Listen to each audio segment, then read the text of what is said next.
मित्रांनो, सध्या आपल्या वर्धा यवतमाळ नांदेड रेल्वेच्या याच्या कामासाठी आपण बघू शकतो की टँकर भरलेला आहे आणि सोबतच आपण पाहतो की साईडला जे आहे मशिनरी म्हणजे रोलर आहेत आणि या साईडला आपण पाहतो की हे फरमे जे आहेत ते पण आपल्याला कठडे ठेवलेले दिसतात.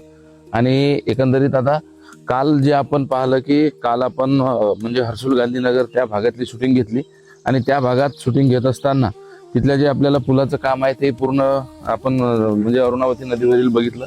आणि आता या पुलाचं साधारणतः 3 ते 4 वेळा मित्रांनो किंवा त्यापेक्षा 1-2 वेळा जास्ती वेळेला आपण या ठिकाणची शूटिंग तुम्हाला दाखवली.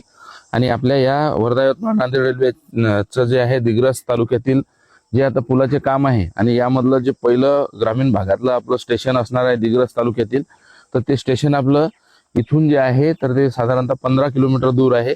आणि त्याही ठिकाणी आपण मागे त्या 2 वेळा तिथलं आपण शूटिंग तुम्हाला दाखवलेलं आहे.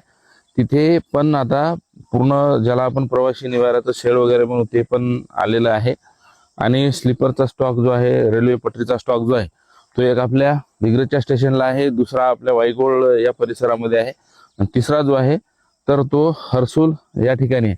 आणि आता पुलाची साईज जी आहे आपण बघू शकतो की याची हाईट किती आहे आणि याला लागणारं जे मटेरियल आहे. आणि याच्या साईडला जे आपल्याला लोखंडी हे दिसतात तर ते दोन्ही साईडला तेवढ्याच डिस्टन्स मधून आहे.